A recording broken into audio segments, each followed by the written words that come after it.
Welcome to Getting Sketchy Live, brought to you by thevirtualinstructor.com. And now, let's get sketchy.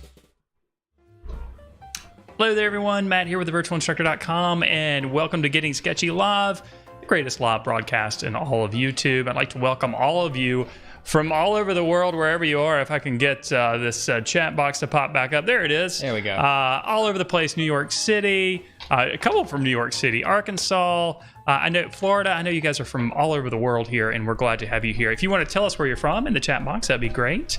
What is Getting Sketchy? Well, Getting Sketchy is where either myself or my good friend and fellow art teacher Ashley Hurst, who's sitting right over there, tries to create a drawing for you guys inside of 45 minutes. We do this all live, so none of this is recorded. This is happening right now if you're watching this. Of course, if you're watching this, the recorded version on YouTube, it's not happening right now. But right now, this is happening right now. That makes no sense at all. But it makes sense to me. Yeah. Anyway, Ashley's going to be doing the drawing tonight. And last week, we spun the wheels to find out what he's going to be drawing tonight. And we'll go into that in just a minute. But if you're brand new to the channel, or it's your first time joining us or anything like that, I would encourage you to subscribe to the channel and click that notification bell so you're notified when we do these live broadcasts like this, and also when I upload new videos, which I do periodically as well, free lessons for you. And if you want to go a little bit deeper with your drawing and painting skills, then there's a membership program over at thevirtualinstructor.com, which includes a variety of drawing and painting courses on a variety of subject matter and media. There's also weekly live lessons. The live lessons we do right after Getting Sketchy, actually, and they're an hour long, and they're more in depth. So we create pieces of artwork from start to finish, and these are usually presented in series, and Ashley's leading the series right now where he's drawing a figure in charcoal, and the drawing is looking fantastic. There's also weekly critiques as part of the Members Minute, and we're pushing 400 of those weekly critiques at this point. And there's a year-long curriculum for visual arts teachers, so you can use some of the materials in your class to teach your students if you're an art teacher, of course. If you want to learn more about the membership program, there's a link in the description below this video. Also, if you want to just check out 3 of the course videos and ebooks for free, there's a link in the description below this video for that as well. You could go check it out and see what you think of the course videos. Of course, it's not the entire courses. It's just a video from each one, or from 3 of the courses. I think there are now 19 or 20 courses that are offered there at thevirtualinstructor.com. Wow. And Ashley's going to be doing the drawing tonight. And how are you doing over there? You ready? I'm doing great, Matt. Thanks for asking. I hope you guys are doing well out there and that you're ready to draw along with me. We're going to be working on black paper. I'll show you the pastels that I plan to use, and the reference, which is fantastic. It's one that Matt has picked out, and I'm excited to try my hand at it. And just some more of you guys as we're kind of getting settled right before we go into this. Canada, Germany, Brazil. We're glad to have all of you guys. Somebody else from Brazil, another New York City, another New York City. Lots of folks from New York City tonight. They're all up there making fun of my accent, I'm sure. I'm just kidding. Now, of course, there's a chat box if you are watching this live. If you do have a question that's directed at myself or Ashley, if you put it in all capital letters, that'll help me see it a little bit easier amongst all the other ones. I'm having to squint my eyes because the monitor is about 4 feet away from me. It's a little harder over there, isn't it? It's a little harder to read over here, yeah. But I've got 2 pair of glasses if you need to borrow a pair. They would help me seeing things up here. But anyway, if you put in all capital letters, that will help me see it a little bit easier, and know that that is a comment or question that needs to be addressed by myself or Ashley. If there's so many comments and questions, if you put it in lowercase, I'm probably going to miss that. So if you put in all capital letters, I won't think that you're yelling at me or Ashley, and you can do it. We'll be able to see your question. Or you can yell at us in all caps, and we'll have no idea. And that might be fun too. We won't hear you. Tell us what you really think. If you want a copy of the photo reference, you can find it over at the community tab on the channel. So you have to go to the YouTube channel, and all you have to do is click on my face to go to the YouTube channel. You should find it in the lower left-hand corner, and click on the community tab, and you'll see that photo reference there. It's going to be up on the screen anyway, but if you want to have it for yourself, the photo reference comes from Pixabay. I have edited it a little bit, like I edit all of my photo references and images. And at the end of the show tonight, Ashley will be spinning the wheels, and there's 2 wheels. There's one, this was me spinning the wheel last week or a couple weeks ago. there is a wheel with media on it. So you can see there's charcoal, graphite, mixed media, pastels, and so on. And there's also another wheel that we're using that has photo references. Ashley and I both picked out the photo references. Here's the wheel with the photo references. And, whatever photo reference it lands on is what I'll be having to do next week. This was last week, obviously. Last week's episode, I drew a fly with pastels. But this week, Ashley is drawing a polar bear with pastel. And you ready to go? And Jan asks, is pastel hereafter considered cheating?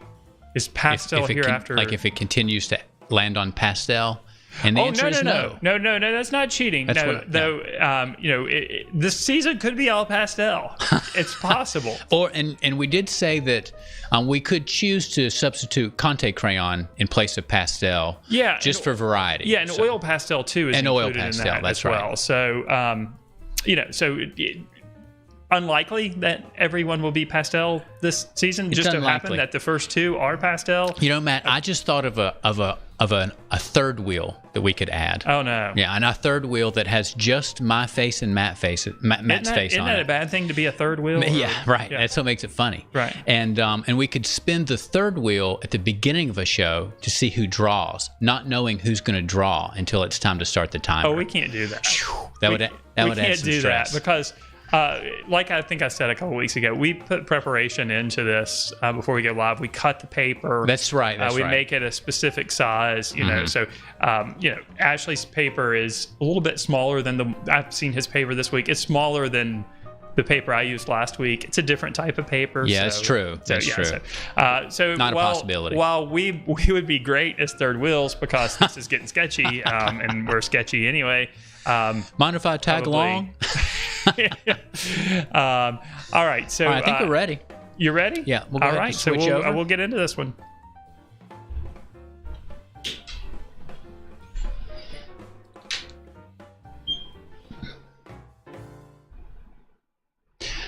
There we are. So you can see the reference on the left. It's our polar bear. The picture has a lot of blue in it and a lot of green, except for the polar bear himself. He's mostly yellow, but there's a little bit of blue in him as well, him or her.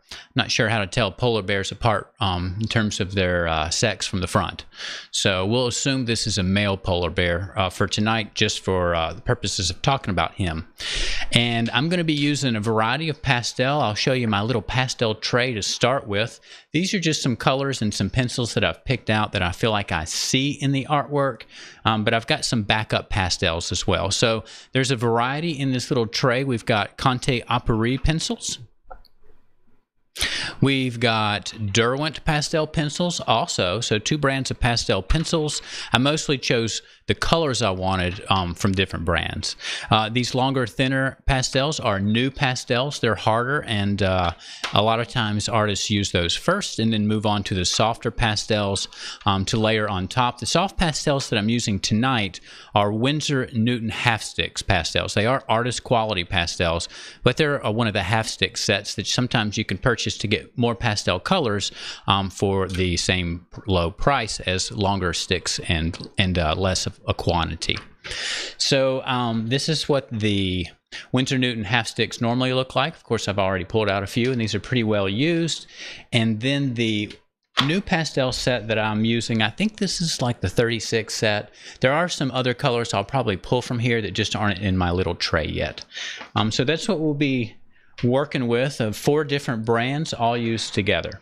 And just a reminder, I have put links in the description below the video to all the materials that Ashley just went through. The only exception are the new pastels, which I think are discontinued now. So you're kidding me. Is that right?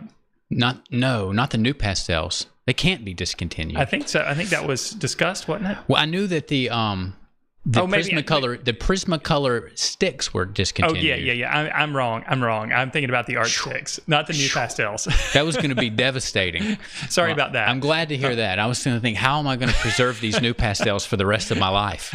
Right. Which I guess the answer would be not use them. All right, I'm going to start out with an HB pencil, and we're just going to find some big lines, some big hard edges in here, like the rocks in the background and the polar bear and his shadow, and then we'll move on with our pastels from there. I also have a kneaded eraser, and we may use a stump a little bit in here. I'm not sure. I'm reaching for my stumps now. So we may use, you can hear me stretching. There we go. We may use a stump just for blending and smearing a little bit, but I plan to use the kneaded eraser mostly. Okay, All right. Before you go into this, someone's asking what tape do you use? Mine tears the paper. If you use masking tape, there's a little trick, and I actually made a video on it, but I like to tape my clothing. So I'll just put a little bit of tape on my pants or my shirt or whatever, and it picks up a little bit of lint. And then when you put it on the surface, it helps prevent the tearing. And another trick is when you pull the tape off, instead of pulling it vertically, you want to pull it at a 90-degree angle to the surface of the paper. So let's try to remember to do that tonight, so we can demonstrate that. And I'll tell you just for fun. Yeah. I forgot to tape these strips to my pants to contribute to that, to add a little bit of lint. Tape your pants. Tape your pants. So I taped my pants with this strip. But the other three, I didn't do that. So we'll see if there's any difference when we pull the tape off, if this side tears versus the left side. Okay. So, 'cause I'll tell you, good experiment. Yeah, a little experiment. This is Scotch. This is Matt's tape, and it is very sticky. It's very sticky. So I'm a little nervous about peeling the tape off. I'll be honest. I peeled off tape today on a drawing that I have had taped up for like a month, and there was some tearing. But, anyway, you remember that song, Pants on the Ground, Pants on the Ground? Remember that? I don't. Pants on the Ground. Yeah. Anyway, I don't think so. Some of you probably remember the song Pants on the Ground. We need to make a tape on the pants. Tape on the pants. Whoops. I've started drawing. I brought up the reference for the live lesson. I saw you started drawing, and I didn't have the timer up. So now I've brought up the timer there. You can see it in the lower left-hand corner. There we are. Yep, you can see it down there. It's a little hard to see. Hold on. We can just adjust that microphone cord. There we go. Nice and contrasty. Yeah. All right, so I've just started with a profile, and it's a little hard to see because it's an HB pencil on black paper, but a profile of where I think the rock's edges are. It kind of runs through about the top third of the paper, and I'm going to use the edges of the paper and the proximity to the edges of the paper, the polar bear's proximity, that is, to figure out about where the polar bear is going to go. So I think the back leg on our right is about this far from the edge of the picture plane, if you can see that mark all right. And the forward leg, the front leg, I think will probably come down to about here. I'm just kind of giving myself an area to draw inside of. The polar bear's back side is a little bit above the middle. Actually, it looks like the ears run right through the middle, so that's helpful. So maybe the back side will come up to about here. Susan is asking what type of black paper. I don't think we talked about this, but I'm sorry. This is Canson Mitant's pastel paper, and you're using the heavily textured side of That's right. I'm using the heavy side. It's a small drawing, but I'm using the large tooth to hopefully pick up some texture and simulate some of the texture that's in here. There's a lot of texture in the drawing, and I'm really going to be going for color and value, and hope the paper will contribute some to the feeling of natural texture. All right, so I've got a line in 4 different places, kind of to box out where I think the polar bear is going to go, and now we'll just start trying to find some edges, some angles for the rest of the body. And Edie says, wouldn't blue painter's tape be a safer choice, please? Yeah, it's a little bit weaker. Yeah, I would agree with that. Might be a little bit of a safer choice, but if you don't live with adventure and danger in your life, then, you could probably use the blue painter's tape, that, especially with pastels or charcoal or graphite or something like that. But when you're working with like acrylic paints and you've taped off an area, even watercolor, I don't think the blue painter's tape is strong enough. I think you do need to have like a masking tape. Yeah, definitely for something like that, where there's going to be some pulling on the paper. Yeah, it'd probably release too soon. Kate says, I definitely remember Pants on the Ground. Yeah, thank you. Okay. Melody says, Matt, would you be able to show everyone what we're working on for the live lesson? I don't know if that's actually possible. You mean the drawing itself? Yeah, because the drawing itself is kind of large. Yeah, I mean, I could back out at the end of the show maybe. Yeah, there might be some shuffling, and we got to spin the wheels. That's true. If we don't show you tonight, we'll make it a point to show you next week. Yeah.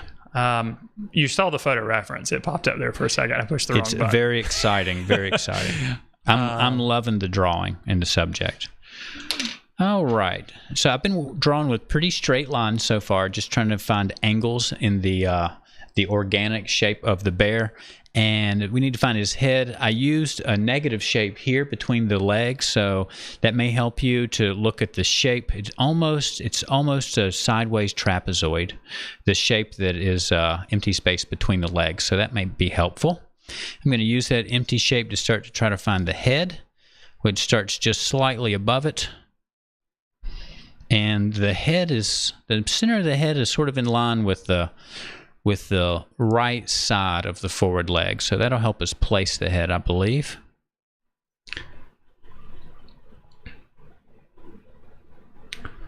Now, Paul says it's his first time here. So welcome, Paul, from the UK. Fantastic. Yep, we're glad to have you there, Paul. And all the folks are saying welcome to Paul, too. So that's great. I've always been impressed by the friendliness of our guests. Orion Nebula, yes. She says, I will say my watercolor doesn't always have great edges. Wondered if they'd be cleaner with regular masking tape. Yeah, they would be.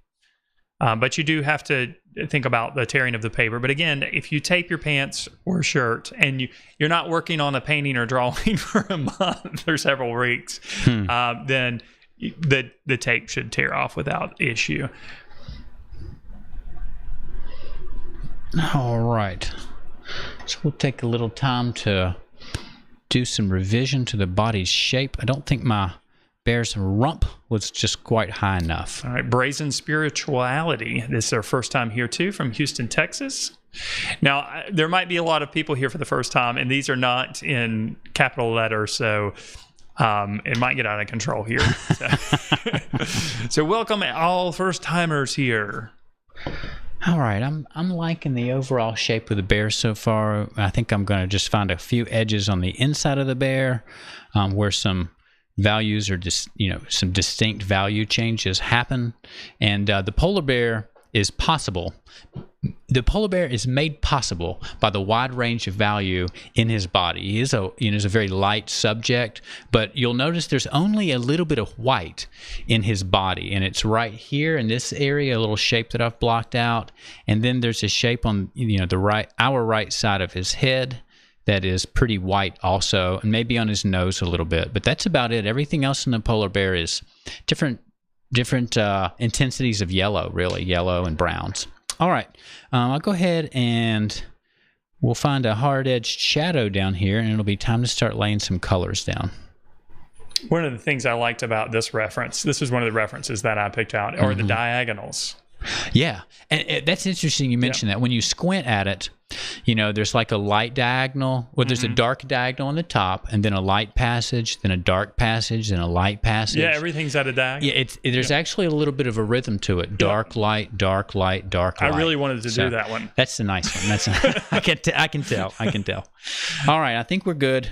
We'll go ahead, and it's pretty small for a pastel drawing, so I don't want to draw too much with a pencil, or I might become frustrated with what we're able to do in the pastel. So let's go ahead and start. Brent Does Art, that's a good comment here. Says, surprised you didn't go with blue or gray tone paper for this one. Yeah, I think blue paper would be really good. You used gray paper last time, I believe. I did. So I decided to go with I used pastel matte paper. It has a completely different look. I decided to go ahead and start with black, but I like to work on black paper a lot anyway. All right, I'm starting with sort of a yellow-green. Just going to kind of block in what looks to me kind of like a triangle of green up here, and then we'll find some slightly darker and cooler areas in it.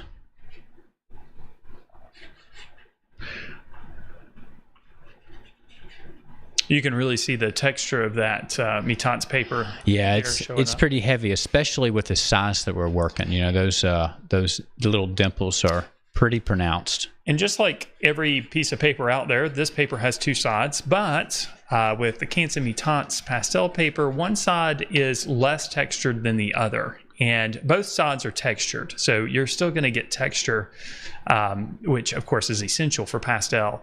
But the heavier side kind of encourages more layers. And the other side, the less textured side, it can create smoother gradations of tone and value without having to put as many layers. So it's a pretty versatile paper. It's one of my favorite papers. Usually when I work small like this, then on Getting Sketchy, I use the less textured side because there's not going to be an opportunity for as many layers. And it's a small drawing. Yeah, but just wanted to work on the heavily textured side this time. Let's see here. Nancy says, where do you select your references from? All of our references this season came from a website called pixabay.com. Okay, I'm just putting a little bit of blue in here that we will mix with green. And one of the great advantages to working on the black paper is you have instant shadows. Yeah. Well, I want to use the black pastel, you know. Oh, yeah. I don't want to leave, like here, like a large, smooth black area. Yeah. You still need to get some black pastel have some textural in there. Differences there, yeah. Right. But the black... the black flecks that remain visible should hopefully contribute to some unity in our artwork. Linda is asking what kind of pastels are you working with, and I'm going to let Ashley continue to work, and I'm going to try to remember all the different pastels. Yeah, you do that. Let's see if you can he's remember. using Derwent pastel pencils, although that looks like that's a... This is Carbothello. Carbothello pastel pencils. Yeah. He's also using New Pastels and Conte a Paris pastel pencils and Winsor and Newton pastels. So, yeah, the supplies are listed in the description of this video, except I forgot to put the New Pastels in there. So, okay. It's because you thought they were your own search for you thought those were discontinued. Yeah, I don't know what I was thinking. Okay, I'm using a French gray right now. I know what I was thinking. I was thinking about the art sticks. Yeah. Because they look the same. They look the same. They're the same stick, same proportion, same shape. Same company, too. Yeah. That's what threw us off. Yeah. Just little bits of blue everywhere.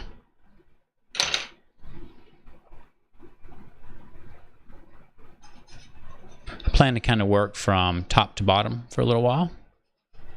Shadow Rage says, drawing is hard labor, not fun at all. Well, it is fun. What are you talking about? It's not fun. Yeah, it is. There is a reason why it's called an artwork. There is work involved in it. And sometimes, to be honest with you, the work isn't fun. You're right. But what is fun and what is rewarding is the end result that you get. And also watching yourself develop and get stronger and get better at drawing and painting is also fun. And you got to remember that some of the most worthwhile things in life aren't easy. Sometimes it is hard, and that's okay, because the hardest things in life that we do are often the things that give us the most enjoyment and the biggest sense of accomplishment. So don't back away from hard things. Try to find joy in solving those problems in your art and otherwise, you know. But the pastel from Winsor and Newton appear to be oil pastels. My pastels? No, I'm not sure. Okay. Oh, you mean the link? Do we possibly? Yeah, I have to check on that. I might have put the wrong link in there. I'm using the French gray to tone down some of the greens where there are shadows from the rocks. There we go. Ooh. Sorry, I blew the pastels. I'm going to be doing a little bit of that tonight. All right, let's see. This one is an umber, so we're not... Well, we'll go ahead and start working with the umber around our bear. I think we're ready for that.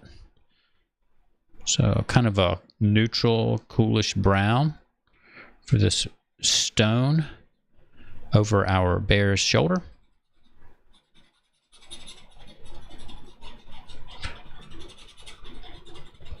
I'm trying not to totally cover the tooth with each first layer so that there's plenty of tooth left to add other colors into these. My French gray is not quite light enough. I need a lighter gray or a substitute color.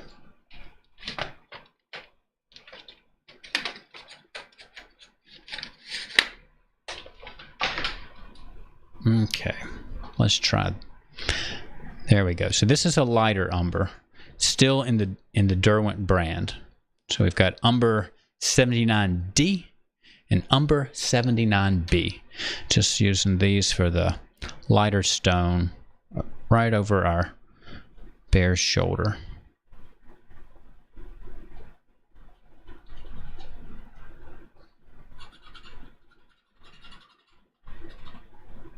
Okay, they're telling me that the link I put to pastels is to oil pastels. Oh, no. I'm sorry, guys. I'll fix that at some point. I can't fix it right now, though. I'm sorry. I just did it too quick. It's been a fast-paced day all around. Yeah, it usually is. Okay.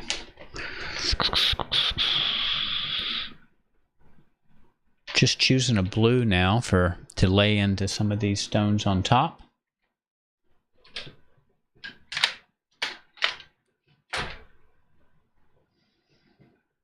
Let's see how dark this one is. Too dark. That's better. So with the pastels, sometimes we have to choose colors that are pretty intense and then work them down through mixing. And so this is pretty electric. Well, thanks for that. Mm-hmm. But we'll work some gray or French gray or black and white into it to tone it down.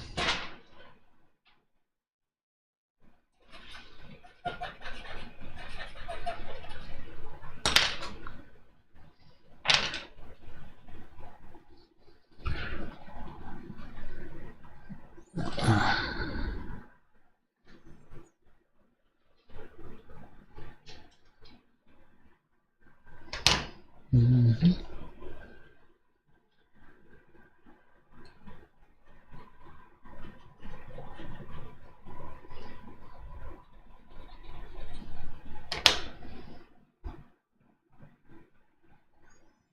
Okay, Edie is asking, do you put your pastel works behind glass for protection? Yes. Definitely behind glass. I spray mine a little bit with fixative. Usually Matt does not. But both of us prefer to take them out of drawers eventually and mat them and frame them behind glass. You got to make sure they don't touch the glass. Yeah, I'd say it's a maze trying to call us live here. I would say that out of the pieces that I create, I would say probably 10%, maybe not even 10% get framed. The rest of my works I put in drawers and protect them with cover sheets, of course, if they're not given away. So I do have a video on storing your art, and I do talk about storing pastel works and charcoal works in that video. It's on YouTube, so you should be able to find it pretty easily.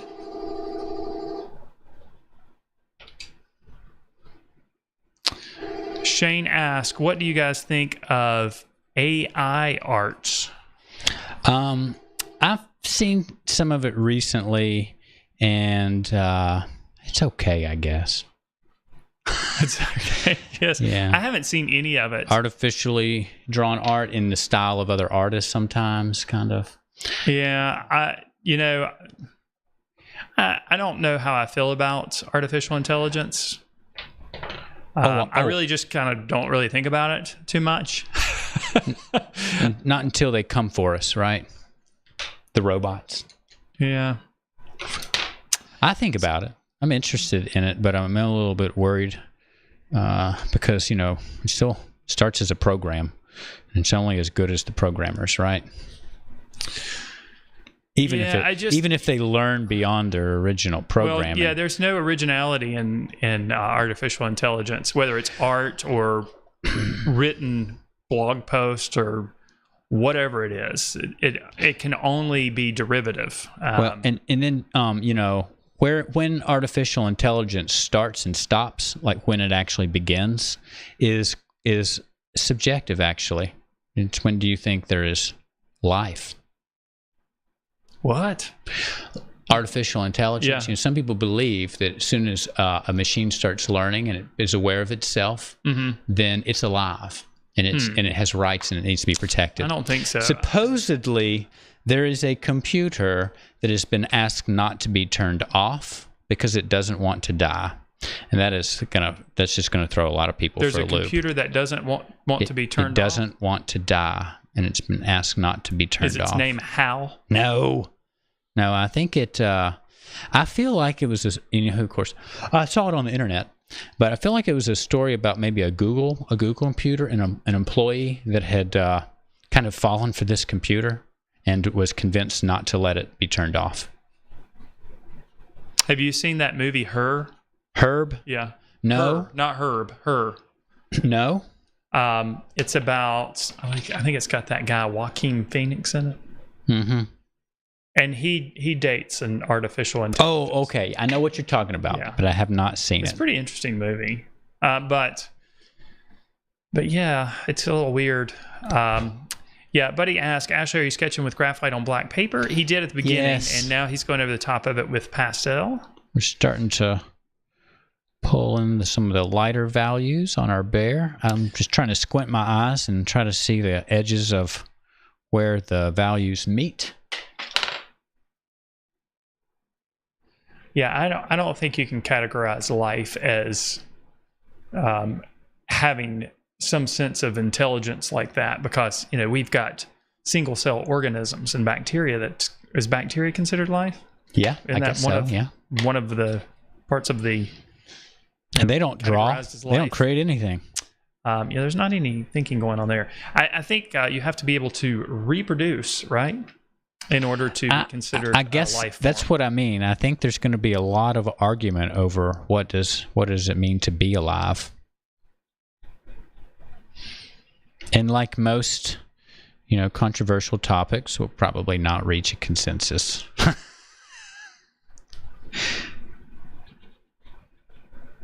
All right, just kind of jumping around a little bit in our bear, looking for mostly values. It's interesting you're putting green in there. It's interesting that I have a hard time seeing the difference between some greens and browns. Does it look like a brown to you? A little bit. Look, it probably looks like is a yellow brown. brown. It looks like a green to me. Yeah. It's probably the. Not sure. I used to have a pair of pants that my wife and I constantly argued over what color they were. Yeah. And I thought they were brown, and she was pretty sure they were green. Let's see. Buddy asked, are new pastels oil pastels? No, new pastels are like hard pastels. So,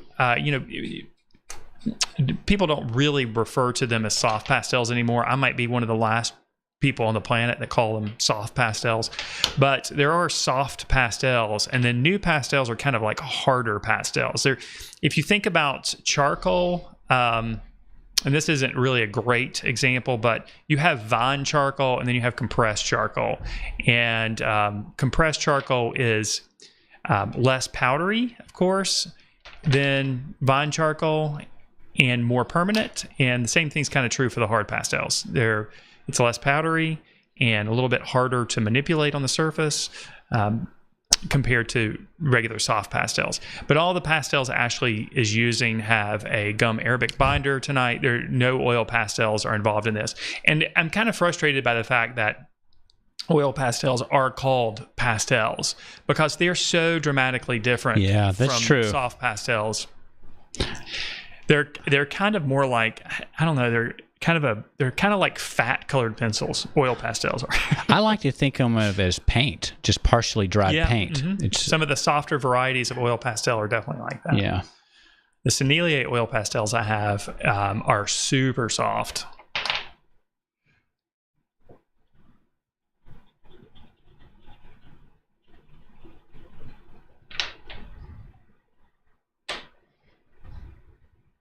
Okay, somebody else calls them soft pastels, yeah. Well, I always did. Yeah.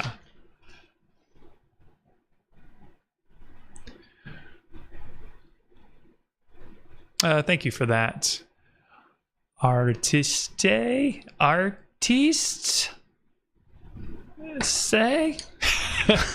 They say, I love your videos. They always help me to make great art. Thank you. I appreciate that. It is what you want to hear. It's a great comment. See. Somebody is with us here from India, and it is 4:34 a.m. in the morning. I guess it's in India. the beginning of the day, Well, or thanks for joining the us. end. Okay, let's see. Skulk says, I noticed you using Derwent. Have you tried Derwent Inktense pencils? I have not. I have. Inktense pencils, for those who don't know, are water-soluble pencils that behave in a similar manner as watercolor pencils. But the Inktense pencils, at least according to the manufacturer, they are actually ink. So when they dry, they are permanent. Unlike watercolor pencils that can kind of be reactivated a little bit and moved around, Inktense pencils dry a little bit faster. Now, and they really can't be reactivated. Now, the advantage to the Inktense pencils is in the name. They are more intense than watercolor pencils, but they're also very similar to watercolor pencils. They're just more of an intense color.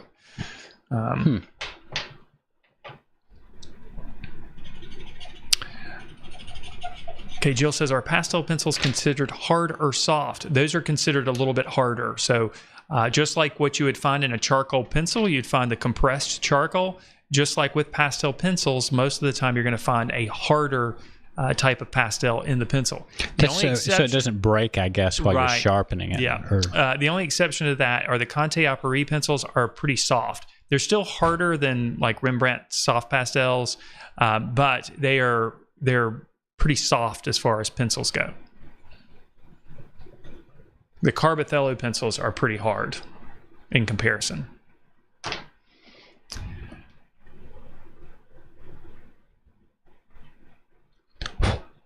There is a little bit of blue in the face right there. I like that little bit of light that's coming in there on the starting to come arms in. And the rear end. Yeah. Light's Gotta coming get a from little bit behind more light in the there. polar bear.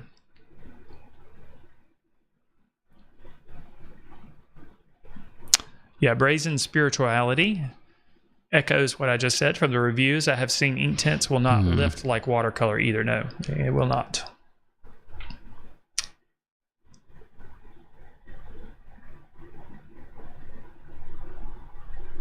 And ask, is there a materials rule like use soft over hard pastels? And I'll just go ahead and say... That's usually like, I guess it's not a rule, but that's the way a lot of people work. Would you say that? Maybe so. I don't like rules. Yeah. I don't like hearing that you should do things a certain way in art, because there are lots of different ways to do things. The kind of rules, materials rules you need to adhere to is like don't mix oils and water-based media, that kind of stuff. But as far as when you should apply hard or soft pastels, I don't really think that you really need to follow a certain order. It might be easier to put harder pastels over the top of softer pastels, but you can definitely apply soft pastels over the top of harder pastels, because I do it all the time. Brent Does Art says he's worried that the bear is too dark. Well, he's still working on the bear. He may be. So. Yeah, he may be at the moment. All right. Shripad, I hope I'm saying your name right, says, you guys are awesome. Thanks for wonderful sessions. You're welcome. Skulk says, I prefer soft over hard for me because soft is easier to blend. That's true. Moves around a lot easier.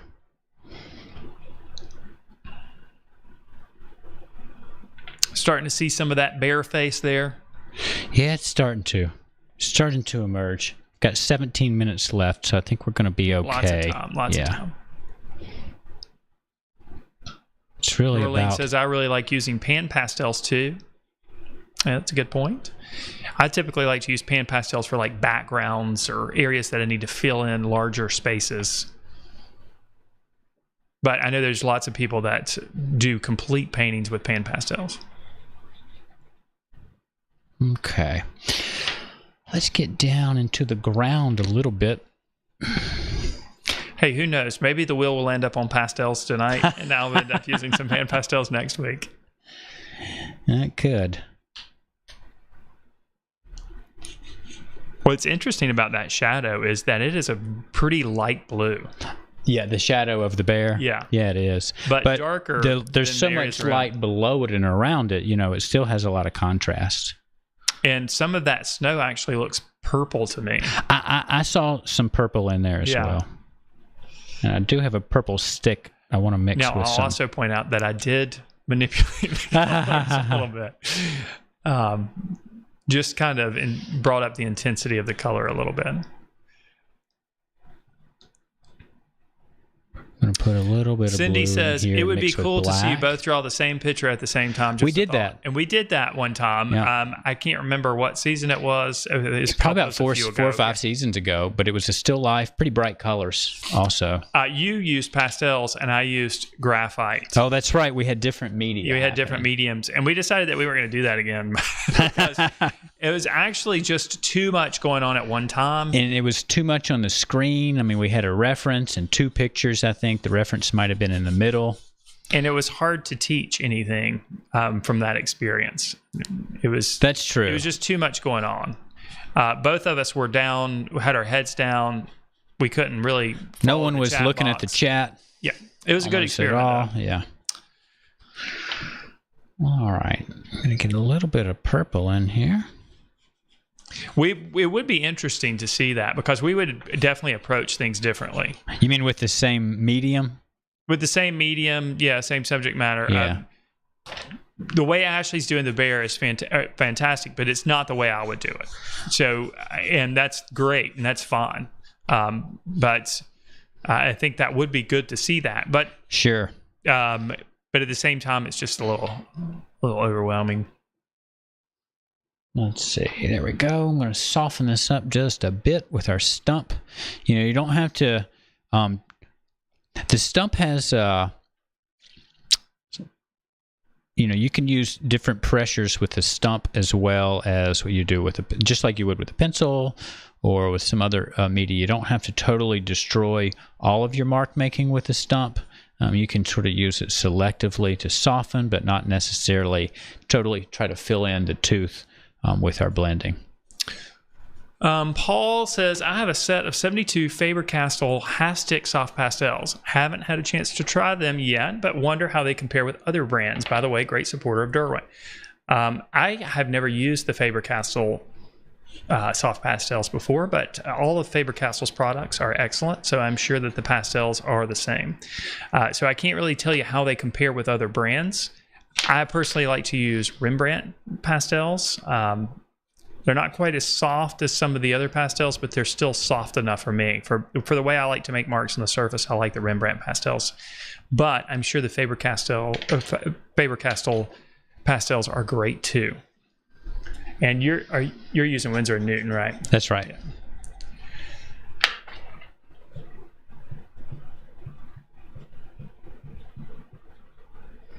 A little bit of foliage back there behind our bear.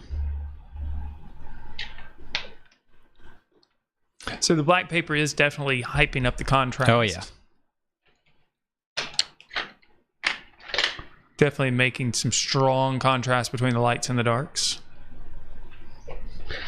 All right. Now, I do need a really dark color or pretty dark color to mix with some black in these areas right behind our bear.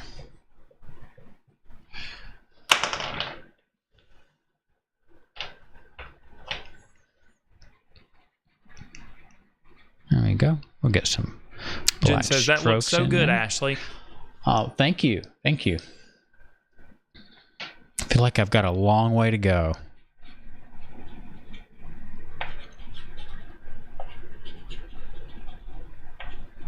Got a long way to go, short time to get there. Yeah. Wait a minute. That is Got Jerry a long Reed. way to go. That is Jerry Reed. Short time to get Eastbound there. and Down. Yeah, that's what it is, yeah.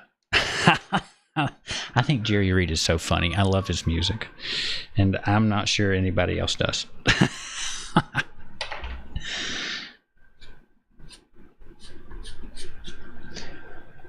All right. I'm just going to keep focusing on value right now in the bottom. Start looking for some lighter patches. Maybe isolate some of those little puddles gradually, return to them, and add some brown.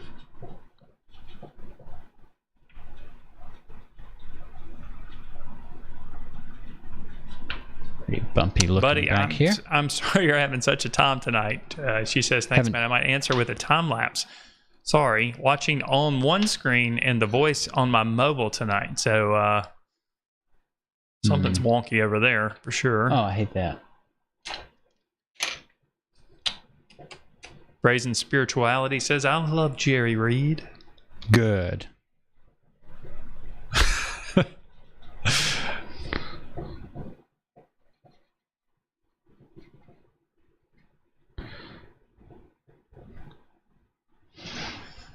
Joy says, I love your videos and your different styles. I've learned so much from both of you. Thank you so much. Thank you. And love to hear that. Watching the videos, Joyce.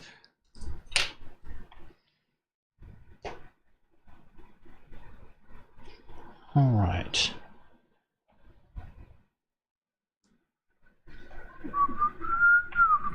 So I plan to return to the bear, of course, but I just wanted to get some colors down here in the bottom and some values to kind of play against.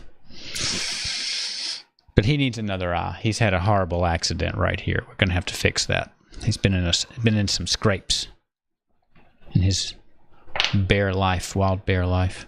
So I saw a video recently of a bear attack and a person who fended off the bear by mostly kicking and screaming.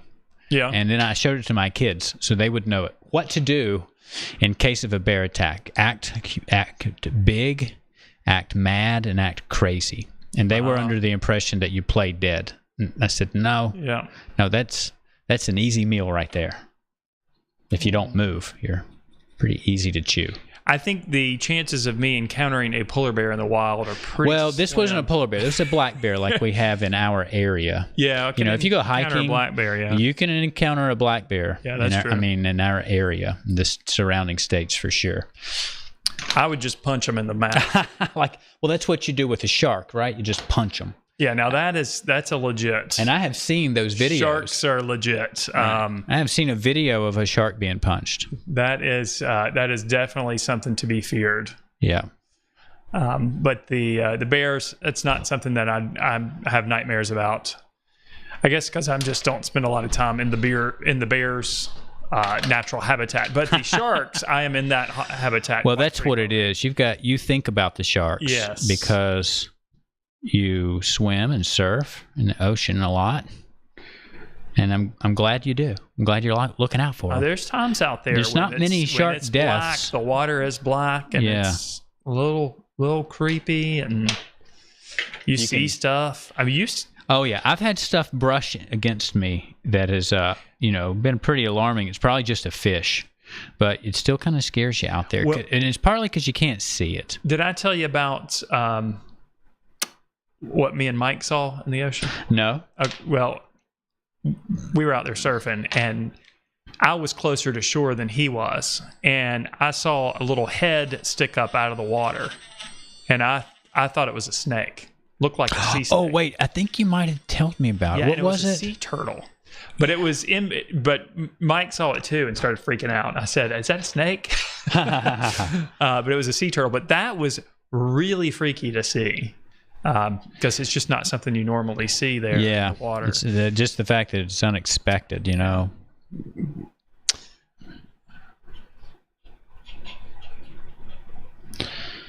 All right. That shadow looks really good underneath down the arm here. there. Yeah, with the colors that you were putting in that I thought was green. Right in here, it looks good because the value is right. Yeah, it looks. And like that's a good comment, Matt, because value is always more important than the actual color, especially when you're working with limited colors. Yeah, if you get the values right, you can fudge the color or close to right. Still working on that, but you can fudge the colors a little bit.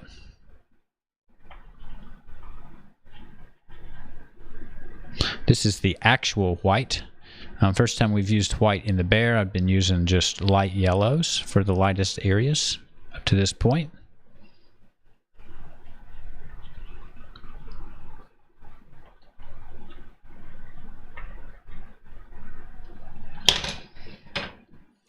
Yeah, Jan says a sea turtle, so cool. Yeah, the sea turtles actually nest on the beach that we go to a lot, and they're protected, obviously. So you can walk down the beach and see all these protected areas.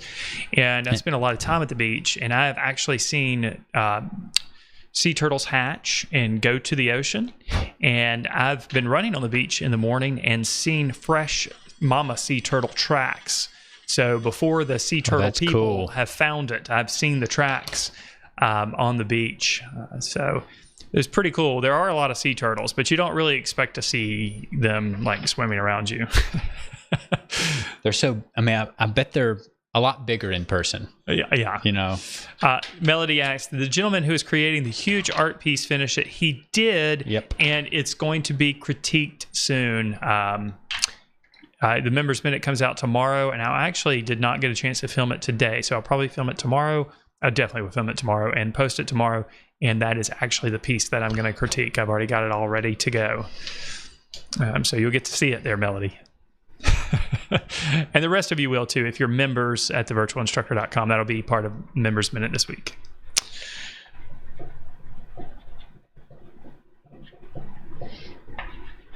And that was Mike's drawing.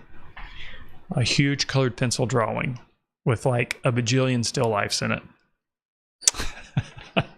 It's one gigantic still life, but it seems like 100 little still lifes together. That's true.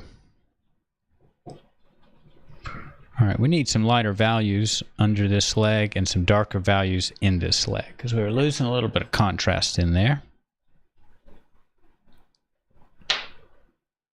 So we'll lighten that up, and let's see how dark. We'll go back to the French gray possibly. Yeah, it looks good.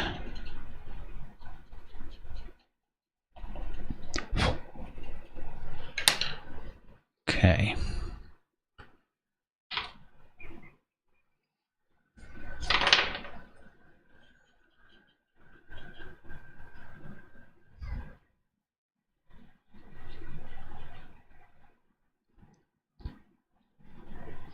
We've got a lot of material in the bear now, so I'm just going to spend the last little bit of time pushing and pulling those around.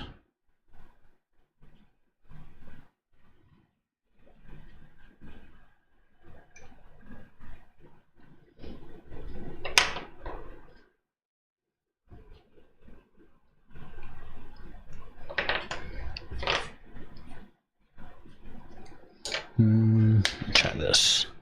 It's a very pale yellow.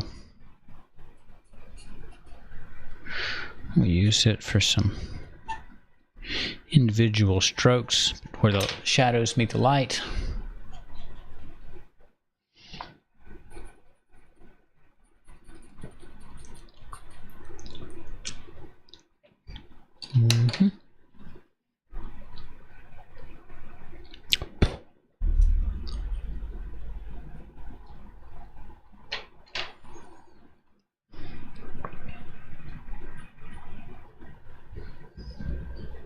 Let's see here. Okay.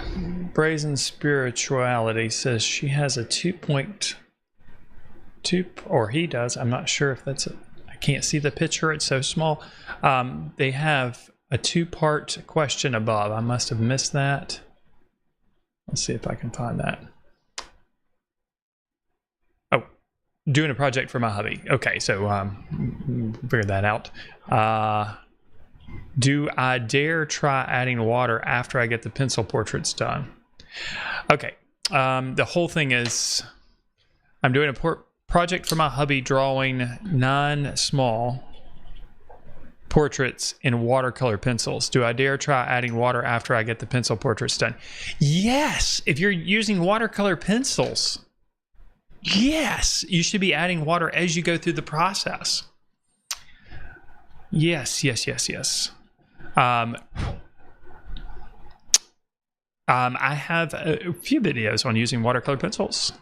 You might want to check those out. I like watercolor pencils because you can gradually bring the watercolor painting to a conclusion.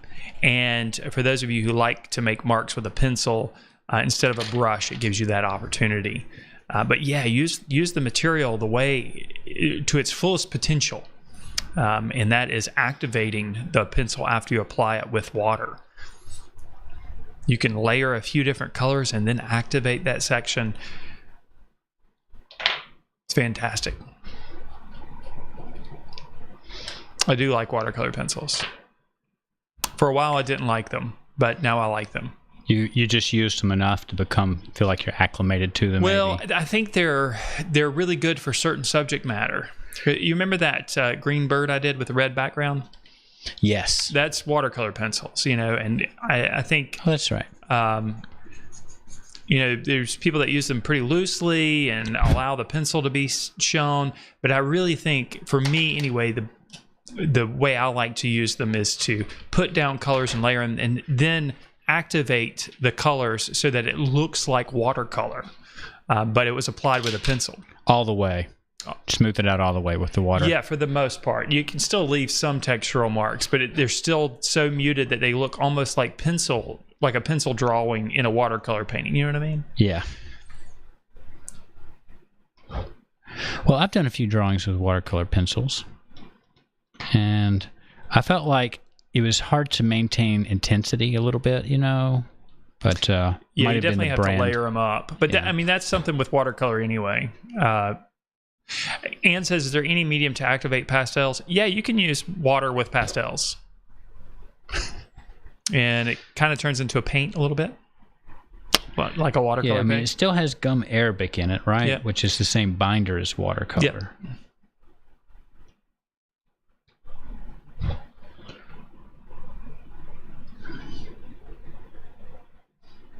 And Jan says, watercolor pencils were my gateway drug to art and directly to this channel. So there you go. Steve says, this is a polarizing portrait. That's a good one, Steve. Nice one. Nice pun. Oh gosh, time is up.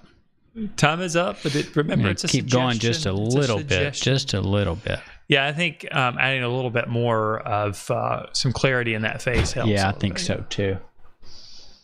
It's a little too...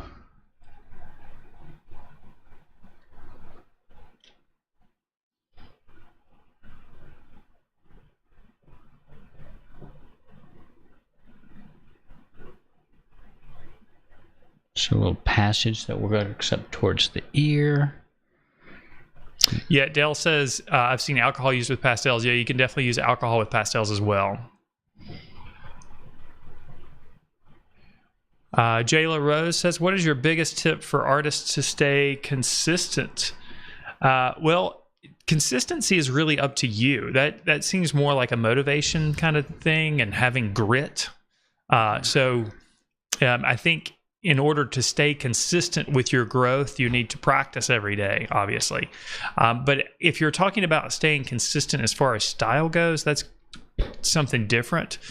So I'll answer that too. If you're wanting to stay consistent with your style so that the artwork that you're working on looks like the same artist created it from start to finish, sometimes that can be something that beginning artists struggle with. Is just to allow yourself to make the marks that seem true to you. So that's how we let our style emerge. I'm sure you've noticed on the channel, if you've been around a while, I have a style, and it really doesn't matter what medium I work in. There's still kind of a style associated with it. Sometimes I'll try to push it and be a little bit looser, but there's still a style there. And Ashley has a style too, and you can kind of tell by the character of the marks. The artist that created it, but you have to stay true to yourself. Eventually, it's almost like handwriting. It's exactly recognizable. It's exactly like we all have our own handwriting, and we don't really think too much about it. It just kind of it's an extension of ourselves.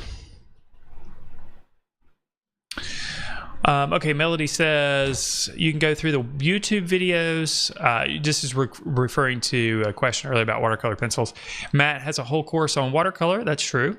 And all the other mediums on his website. Matt, can you tell us more about those? Yeah, like I think I said at the beginning, I think we're up to 19 courses now. I'm in the middle of the 20th course, which is the charcoal course. There are courses on portrait drawing, the fundamentals and basics of drawing. There's a couple of courses on those. Pastels, watercolor, pen and ink. There's a couple courses on pen and ink. There's a few courses on colored pencils. There's a course on mixed media. What else? There's a course on just graphite drawing. I am not remembering all the courses that I've created.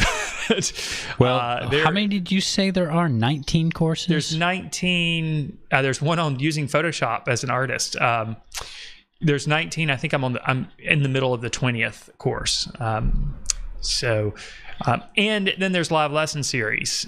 And I can't tell you how many live lesson series there are. It's my website. I can't even tell you that. But I've been doing live lessons since 2012. So those have been, for the most part, weekly, with the exception of holidays or when we're sick or things come up. But it's pretty much every week.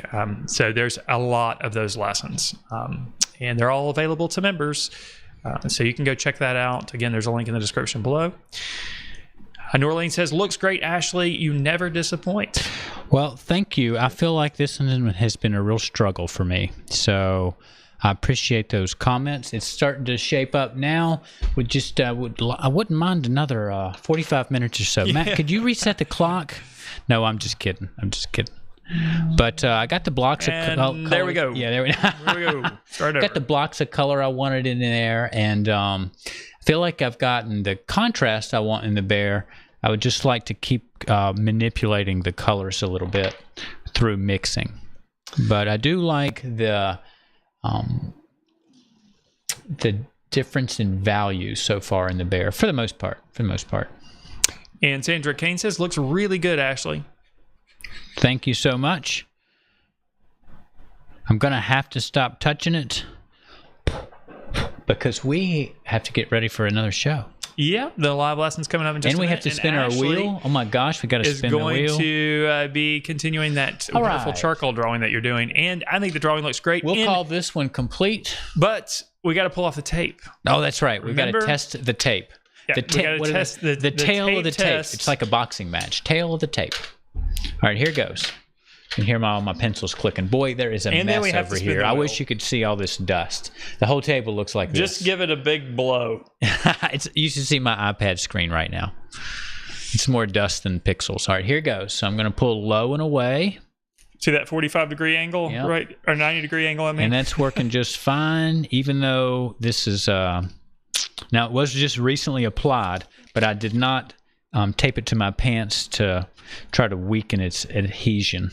And Ernest says, Ashley, love your color choices. And Melody says, Matt, so how would you have done this piece differently? Mm-hmm. I would have left out all of the detail in the background. I would have made this polar bear walking across a sheet of snow. Interesting. And that's how I would have done it differently. I wouldn't have worked on the black paper either. That's very different. Yeah, it's different. And you saw, I don't know if you saw the pastel drawing of the fly I did last week. Yep. That's probably a similar approach I would take. Mm-hmm. I see. Well, working in the background in the ground plane. Was that the side you taped your pants? Yeah, and I don't know if I was pulling it at a 90-degree angle. It just pulled a few fibers off the top, not all the way through. Yeah, that's no big deal. But I actually think I lifted up there. And another thing... the paper's trying to lift up because it's almost released, and so I'm trying to hold it down. Another thing to keep in mind, Melody, is that we're all going to have different visions of the same subject. And one's not better than the other. It's just a different way that we would see and attack the subject matter. And there we are. I think it's good that we're both doing these different weeks, different mediums, and so on. So you can kind of, and all of you have different styles too. So embrace that. Oh, I love pulling the tape off. It kind of frames it out, makes it feel more finished when we have just that little bit of a border around it. So with charcoal and pastel, I always like to tape them down. Yeah, Jan says, a polar bear in a snowstorm. Yeah, I would have just put 2 dots and and said, there you go. Yeah. All right. Now I guess it's time to spin the wheels, right? Yes, it's time to spin the wheels. Brazen Spirituality says, is the upcoming video for everyone or members only? Well, when we do the live lessons over at thevirtualinstructor.com, it's only streaming at the website, at thevirtualinstructor.com. And you have to be a member and log in and access that. But everyone starts out with a free trial for 7 days. We have a monthly plan and we have a yearly plan too, and it is very inexpensive to be a member. So again, there's a link in the description below. You can check it out. And again, you can check it out for 7 days for free. See if it's right for you, and go in and get overwhelmed by the amount of content, because it really is overwhelming. All right, let me hide Mr. Polar Bear here. If I can figure out what button I need to push for that. Is that it? Yes, that's it. All right, there we go. All right. So we've got our first is the medium arrow at the top. Here goes. This is what I'm going to have to do next week. So are you nervous to see what your future looks like? I'm not nervous about the medium. I'm nervous about the reference there. So let's see. Here we go. Pastel. It's going to land on pastel. If it lands on pastels, it's not. Pen and ink and or marker. All right. Okay. All right. Very good. All right. Cool. Pen ink and marker. Markers. All right. Very good. And then we have our wheel of subjects, our subjective wheel. Which one would be good for pen and ink and marker? Not the chains. All right. Let's get this. Let's get the arrow at the top. All right. Now we're ready. The chains. Make that work. I got a good spin. Now listen. Sometimes we spin these wheels and say no whammy. Yeah. I saw where a man beat that game. He figured out the pattern to the whammies. Okay. And he beat it, and they tried to not pay him. All right, looks like you are doing the poppy. The poppy. So in pen and ink or marker. I'm going to bring up the poppy here. Let's take a look at it. This is the image that I will be working from. Oh, I got to be on that screen there. And it's thinking about it. So that is the reference that I'll be working from next week. And that is going to be pen and ink in marker or marker. Yeah, that's right. Yeah. So I might include marker and some combination marker there. thereof. Mm-hmm. And you know what? I have some watercolor markers. Oh, yeah. Yeah. I might be pulling the watercolor markers out next week. The right subject for that. Yeah. All right. So I'll have that prepared for everybody. Will you be if you do use watercolor markers? Would you use watercolor paper? Oh yeah. Okay. Just making sure for our listeners out there in case they want to use or be prepared possibly. Well, I'll have the materials up before next week. Okay, you'll make that decision. I might change my mind. I might actually use markers and marker paper. Okay. After I delve into this. Now, what's interesting is this is a reference that Ashley chose. So, right. All right. So we've crossed over twice now. Yeah. So, all right. All right. So let's go ahead and switch out over here. And we'll say good night to you guys. Thanks for everyone for joining us here on YouTube tonight for Getting Sketchy. I hope you enjoyed it. I definitely enjoyed watching Ashley create his polar bear drawing. Ashley, do you have anything to add? I hope you enjoyed the last hour, and would encourage you to work time drawings into your own process just to improve your speed and efficiency. So, all right, give that a go. All right, we're going to get set up for the next show here, which now looks like we're starting in 20 minutes. That's right. That gives us We've got plenty of time. We'll do a quick change. So if you're a member, we'll see you in just a minute if you're going to join us over there. If not, again, there's a link in the description below. You can check out the program. Guys, thanks for joining us tonight. I hope you enjoyed it. And as always, I wish you all the very best in your artistic success. Good night, everybody.